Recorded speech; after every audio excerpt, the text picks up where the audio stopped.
नवीन अपनी माँ शांति और पिता रामदीन के साथ रामपुर गांव में रहता था। रामदीन एक दूध वाला था जो गांव भर में दूध बेचकर अपने घर का खर्च चलाता था। सुबह होते ही रामदीन अपनी दूधिया बाइक पर सवार होकर दूध बेचने निकल पड़ता था और न सिर्फ अपने गांव में बल्कि आसपास के गांव में भी दूध बेचा करता था। ताजा ताजा दूध, दूध ले लो दूध। अरे सच में रामदीन भाई साहब, आपके यहाँ का दूध सबसे बढ़िया होता है। गांव भर में सबको आपका दूध ही पसंद आता है। रामदीन की गांव भर में तारीफ सुनकर उसके पड़ोस में रहने वाले मोहन को बड़ा बुरा लगता है, क्योंकि मोहन भी गांव में ही दूध बेचने का काम करता था, लेकिन उसका दूध गांव में किसी को भी ज्यादा पसंद नहीं आता था। और इन सब से परेशान होकर एक दिन वो जलन के मारे रामदीन के दूध में कुछ मरे हुए चूहे डाल देता है। इस बात से अनजान रामदीन अपनी दूधिया मोटरसाइकिल पर दूध बेचने जाता है। वो जैसे ही ग्राहकों को दूध देने लगता है तो उसमें मरा हुआ चूहा देख ग्राहक हैरान रह जाते हैं। अरे ये क्या भाई साहब, आपके दूध में तो मरा हुआ चूहा निकला है। इस दूध को तो पीकर हम सबकी जान को भी खतरा हो सकता था। भला काका, आप इतने लापरवाह कैसे हो सकते हो?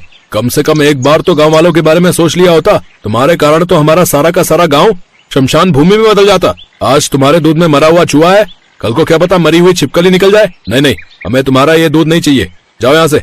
अरे ऐसा मत करो भाई, मैं अपने इसी काम से अपने परिवार का पेट पालता हूँ। अगर मेरा ये धंधा ही बंद हो जाएगा तो फिर मेरा ये घर कैसे चलेगा? तो क्या तुम्हारे कारण हम अपने परिवार की जान खतरे में डाल दें? रामदीन से अब कोई भी दूध नहीं लेता, जिस कारण अब वो काफी परेशान रहता। उनके घर में अब आर्थिक तंगी का भी सामना करना पड़ता है। मेरी तो कुछ समझ में नहीं आ रहा कि मैं क्या करूं। ऐसे तो घर का गुजारा चलाना मुश्किल हो जाएगा। अपने पिता की बातें सुन उसका बेटा नवीन उससे कहता है, बाबा आप चिंता मत कीजिए, अगर ये काम बंद हो गया तो हम मिलकर कोई दूसरा काम तो शुरू कर सकते हैं, जैसे कि बाइक ढाबा। बाइक ढाबा? ये कैसा ढाबा होता है बेटा? हाँ, हम कुछ समझे नहीं। मतलब ये माँ कि तुम बहुत ही अच्छे कड़ी चावल बना लेती हो। हम उस कड़ी चावल को बाबा की बाइक पर ले जाकर बेचेंगे।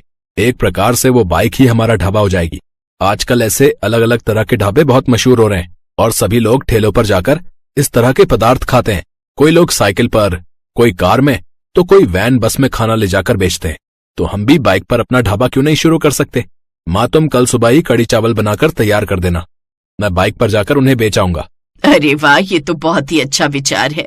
हाँ माँ, और वैसे भी आपके हाथ से बेहतर खाना तो कोई बना ही नहीं सकता। बाबा हम कल से ही ये सब काम शुरू कर देंगे। क्या मेरे रहते तुम ये सब काम करोगे? बेटा तुम्हारी पढ़ाई भी तो चल रही है, ऐसे में तुम ये सब काम और तुम्हारी माँ काम करेगी?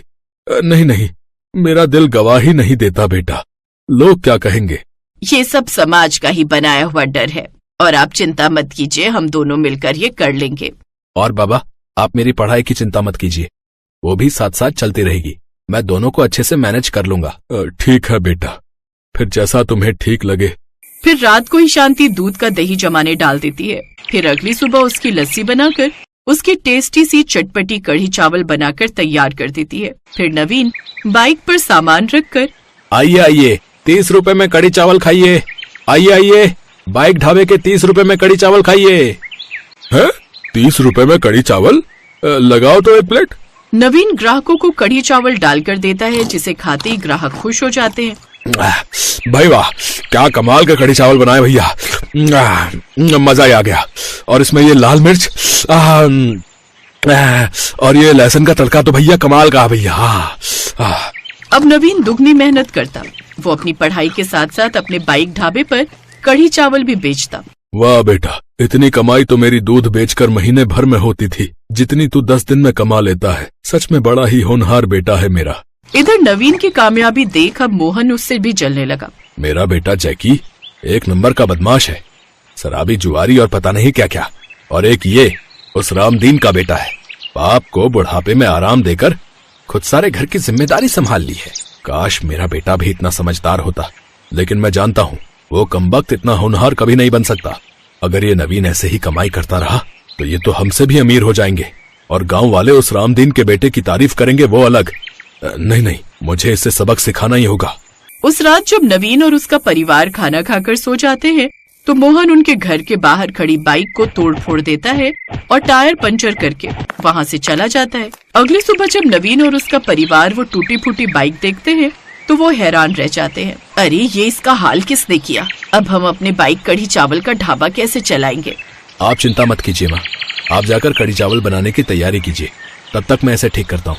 लेकिन बेटा, तू इसे ठीक कर पाएगा? हाँ बाबा, पहले मैं कॉलेज खत्म होने के बाद आकर बंसी काका की दुकान पर चला जाता था, उन्हीं से मैंने ये बाइक ठीक करना सीखा था।